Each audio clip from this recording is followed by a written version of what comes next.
बातमी आहे। मुंबईमध्ये एका कॉन्सर्टमध्ये ड्रग्सच्या ओव्हरडोसमुळे 2 जणांचा मृत्यू झाला। या प्रकरणी 5 जण अटकेत आहेत। वनराई पोलीस आरोपींना आज कोर्टामध्ये हजर करणार आहेत। पार्टीतील उर्वरित विद्यार्थ्यांचा जबाब पोलीस नोंदवणार आहेत। मुंबईतल्या महाविद्यालयातील विद्यार्थ्यांची या पार्टीला हजेरी होती। पार्टीसाठी परवानगी घेण्यात आली होती की नाही याचा देखील तपास सुरू आहे। या संदर्भात माहिती घेऊयात आमचे प्रतिनिधी गोविंद ठाकूर यांच्याकडनं। गोविंद, ही पार्टी नेमकी कधी झाली, आयोजक कोण, काय तपासात बाबी समोर येत आहेत?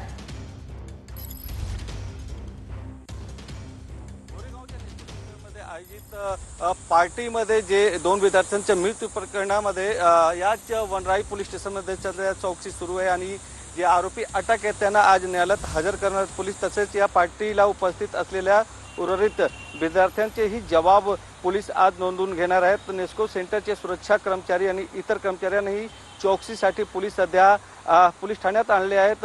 या पार्टीचा एक व्हिडिओ देखील समोर आला आहे ज्यामध्ये हजारो तरुण आणि तरुणी उपस्थित आहेत। मिळालेल्या माहितीनुसार विद्यार्थ्यांनी अंमली पदार्थाचे सेवन केले होते की नाही हे तपासणीसाठी पोलिसांनी काही विद्यार्थ्यांचे आणि पार्टीमध्ये सहभागी असलेल्या लोकांचे रक्ताचे नमुने तपासणीसाठी पाठवले आहेत। अहवाल आल्यानंतर विद्यार्थ्यांनी अंमली पदार्थाचे सेवन केले होते की नाही हे स्पष्ट होईल आणि त्या दोघांचे मृत्यूचे कारण ही स्पष्ट होईल। मिळालेल्या माहितीनुसार या लाईव्ह कॉन्सर्ट पार्टीचे जे तिकीट होते ते ऑनलाईन आणि ऑफलाईन विकली गेली होती। आणि बिलकुल गोविंद, धन्यवाद। या सगळ्या माहितीसाठी अपडेट तुमच्याकडे घेत राहू। आरोपींनाच कोर्टामध्ये हजर केलं जाणार आहे।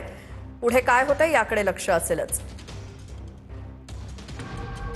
गोरेगावच्या नेस्को संकुलातील लाईव्ह कॉन्सर्टमध्ये ड्रग्सच्या ओव्हरडोसने 2 विद्यार्थ्यांचा मृत्यू झाल्याची धक्कादायक घटना घडली आहे। इथल्या लाईव्ह कॉन्सर्टमध्ये हाय प्रोफाईल तरुण तरुणी आणि विद्यार्थी उपस्थित होते। कॉन्सर्टमध्ये आलेल्या काही तरुण आणि तरुणींनी ड्रग्सचं सेवन केलं होतं। कार्यक्रमाला तब्बल 3 ते 4 हजारांची गर्दी होती। ड्रग्सचा ओव्हरडोस घेतल्यानं 2 विद्यार्थ्यांचा दुर्दैवी मृत्यू झाला। मृतांमध्ये एक मुलगा आणि एक मुलगी असल्याची माहिती आहे। आणखी एक विद्यार्थिनी गंभीर जखमी असून रुग्णालयात उपचार तिच्यावर सुरू आहेत। ही घटना परवा संध्याकाळी घडल्याची माहिती आहे। वनराई पोलिसांकडून गुन्हा देखील दाखल करून तपास सुरू करण्यात आलाय। पोलिसांनी आतापर्यंत 5 जणांना अटक केली आहे। जास्त प्रमाणात मद्यपान आणि ड्रग्ज घेतल्यानं काही तरुणांना त्रास झालाय। या प्रकरणात पार्टीच्या आयोजकालाही अटक करण्यात आली आहे।